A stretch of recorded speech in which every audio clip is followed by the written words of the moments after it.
une vision de tous là, quand je fais la présentation avec l'écran partagé. Donc, si jamais il y a des questions, vous pouvez les mettre dans la conversation ou m'interpeller pour que je vous entende. Donc, la présentation d'aujourd'hui, vous allez la voir apparaître, c'est tout ce qui touche aux enjeux de divulgation du diagnostic de troubles de la personnalité, qui est un enjeu quand même assez important parce que si on ne divulgue pas, ben, c'est très dur d'intervenir là-dessus. Donc, ça va être le premier sujet, le premier thème, avec une présentation de moi là, qui se veut quand même courte. Là. Comme je vous disais, moi, je suis à l'Institut universitaire en santé mentale de Montréal depuis 2015. J'ai fait une formation en thérapie basée sur la mentalisation, donc je suis impliqué aussi comme psychothérapeute en mentalisation, comme intervenant de groupe dans mon service des troubles relationnels et de la personnalité. Je suis professeur adjoint à l'Université de Montréal. Puis on s'implique également dans la mise sur place d'une association québécoise pour les intervenants en santé mentale qui œuvre auprès des gens qui ont un trouble de la personnalité. Si vous ne le connaissez pas, vous allez pouvoir retrouver le site au personnalité.ca. Donc, j'avais remis là, les objectifs des séances COPE-ECO de façon très générale parce que c'est la première, mais un des objectifs, c'est d'échanger avec des personnes qui ont des expertises diverses, autant cliniques qu'expérientielles, touchant aux troubles de la personnalité. On souhaite aussi obtenir des recommandations en lien avec des situations qui représentent des défis, puis de développer des connaissances applicables dans sa pratique clinique, augmenter son sentiment de compétence professionnelle. Donc, c'est très vaste. Puis les objectifs d'apprentissage spécifiques à ma capsule, c'est de bien identifier les enjeux qui parfois font obstacle à la divulgation du diagnostic et savoir l'aborder de façon collaborative quand on essaye de le divulguer aux personnes qu'on rencontre. Donc, je commence un peu par l'aspect de la réalité clinique. Qu'en est-il en réalité clinique de la divulgation du diagnostic? Je vous sors deux études plus récentes, une en 2015, qui rapporte dans un sondage qu'ils ont fait auprès de médecins psychiatres qu'il y avait 57 des psychiatres qui disaient qu'ils avaient parfois choisi de ne pas divulguer le diagnostic de trouble de personnalité limite avec des raisons diverses, mais les raisons principales, c'était soit l'incertitude liée au diagnostic, donc on n'est pas certain que c'est vraiment ça, puis jusqu'à 43 des gens disaient aussi que la stigmatisation associée au trouble de la personnalité limite avait joué un rôle dans la non-divulgation. 37 des psychiatres ont rapporté qu'ils ont, à un moment donné, choisi de ne pas documenter le diagnostic dans le dossier médical. Encore une fois, en lien avec l'incertitude du diagnostic et la stigmatisation associée. Puis ils disent qu'un petit nombre de psychiatres, mais c'est quand même le quart des psychiatres qui avaient exprimé leur réticence à accepter de nouveaux patients qui avaient été diagnostiqués précédemment avec un trouble de la personnalité limite. Donc, ça montre quand même que la divulgation du diagnostic peut être influencée par différentes choses avec des considérations éthiques diverses. Là. Des fois, les médecins disent on ne veut pas créer de la détresse, on veut protéger les patients d'une stigmatisation, mais en même temps, ça peut porter atteinte au devoir de transparence puis à la documentation précise du dossier médical. Une autre étude de 2016 montrait que la majorité des cliniciens qui avaient été interrogés n'informaient pas systématiquement leurs patients du diagnostic, même s'ils croyaient que c'était le diagnostic approprié. Puis seulement 9 des cliniciens ont déclaré qu'ils divulguaient systématiquement le diagnostic de TPL à leurs patients. Les autres utilisaient des termes alternatifs ou préféraient ne pas mentionner le diagnostic du tout pour éviter d'exacerber la stigmatisation ou provoquer une réaction négative. Ça montre à quel point il y a de la réticence à divulguer ce diagnostic-là, puis à quel point c'est répandu avec beaucoup de préoccupations sur l'impact potentiel pour le patient de recevoir le diagnostic. Donc ça, c'est un peu la réalité terrain, la réalité clinique. Ensuite, parce qu'un des éléments était l'enjeu de la stigmatisation. Donc, qu'en est-il de la réalité de la stigmatisation pour ce diagnostic-là du trouble de la personnalité limite? Je me base sur un article là, de 2022 qui parlait du stigma structurel. Donc, parlons-en un petit peu de ces différentes stigmatisations. Je rentre brièvement là-dedans. Donc, je partais un peu avec l'idée qu'il y avait une stigmatisation structurelle qui pouvait avoir un impact ensuite sur la stigmatisation individuelle dans la relation clinicien-patient. Regardons quelle est-elle, cette stigmatisation structurelle-là. D'abord, il y a peu de ressources allouées pour les troubles de la personnalité, il y a une pauvreté des services, il y a souvent une absence de services spécialisés. Ça fait en sorte qu'en clinique, il y a peu de services auxquels on peut référer les usagers. Et ça peut créer chez les cliniciens un sentiment d'impuissance et alimenter un certain fatalisme par rapport au diagnostic et aux symptômes, du genre, ben, de toute façon, il n'y a rien à faire, donc pourquoi on le divulguerait?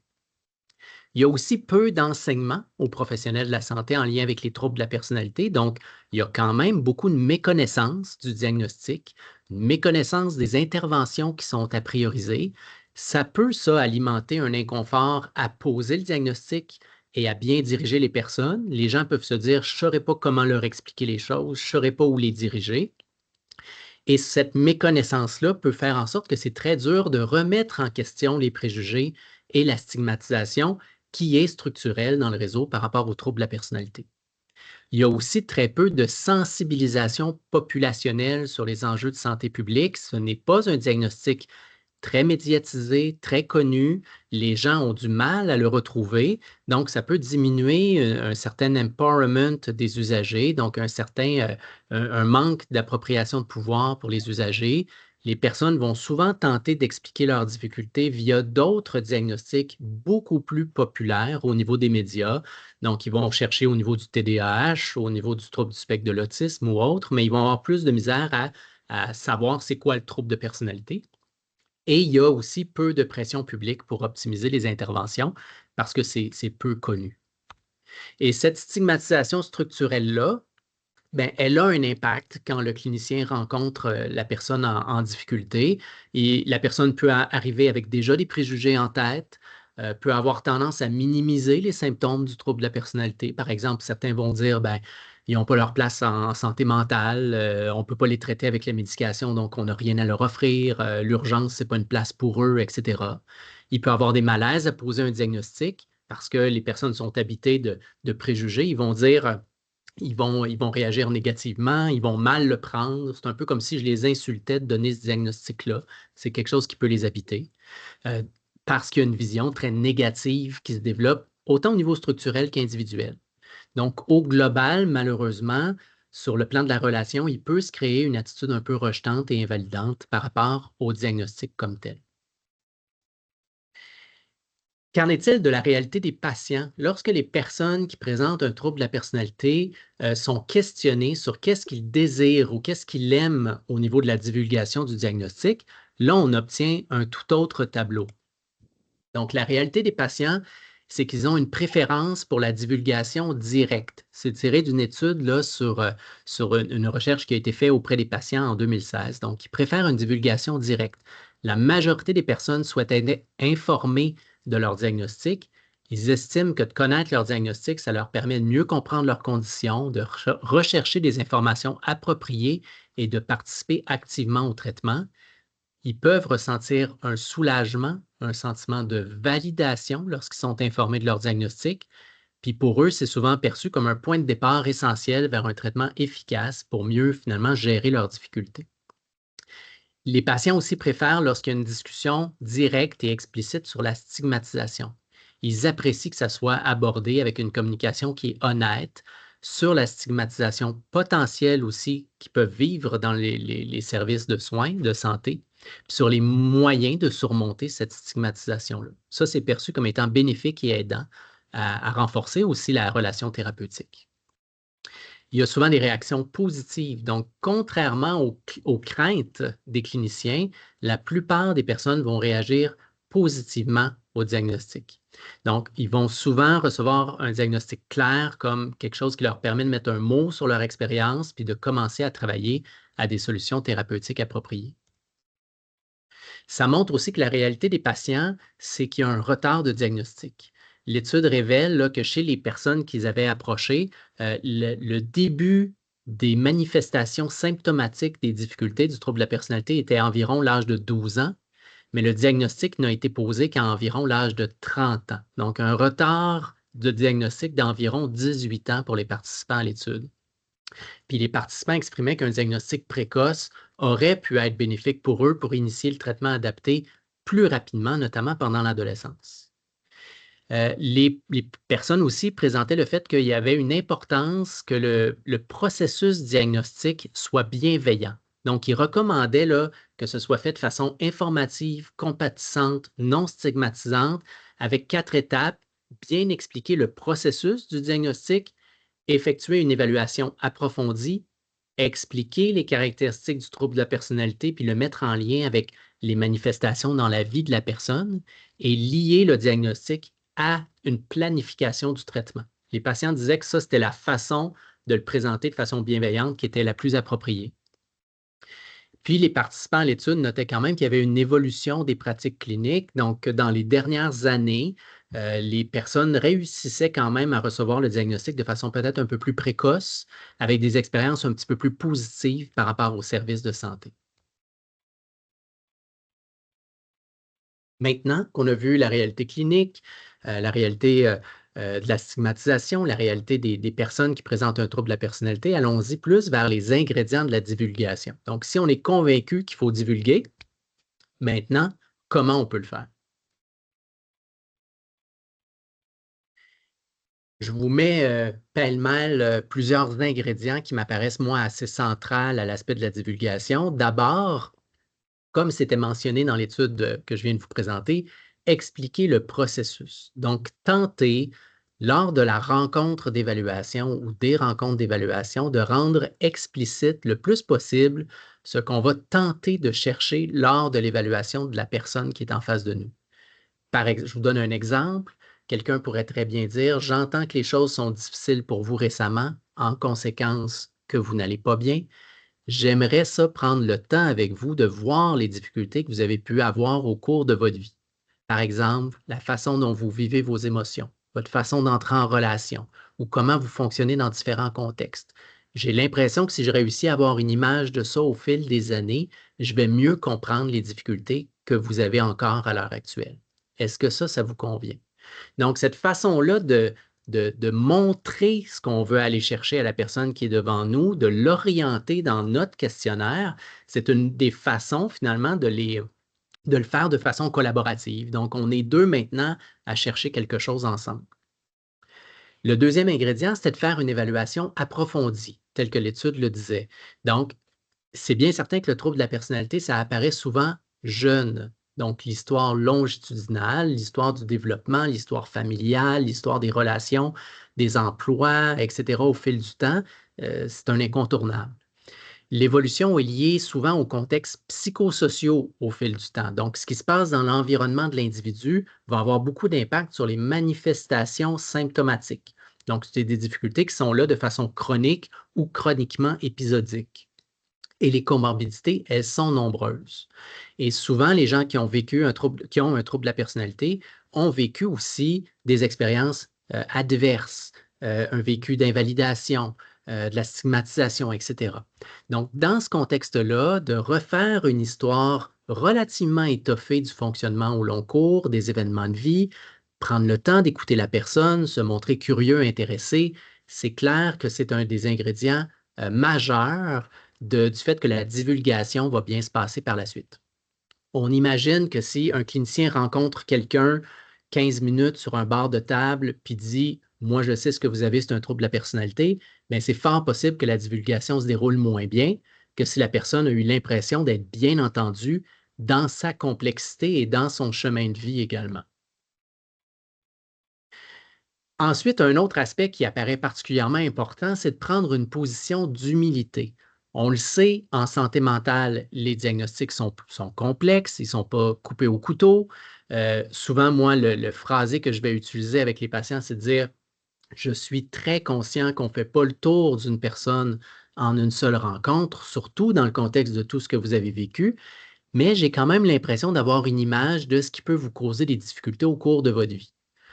Ou, par exemple, de dire, je vous en parle aujourd'hui, c'est un peu la conclusion à laquelle j'arrive, mais prenez le temps de vous renseigner là-dessus, de lire là-dessus. On se revoit dans quelques semaines, puis on essaiera de se rasseoir pour voir si vous avez des questions, des commentaires, des choses dans quoi vous vous reconnaissez ou des choses dans quoi vous ne vous reconnaissez pas, puis sur lesquelles vous voulez revenir.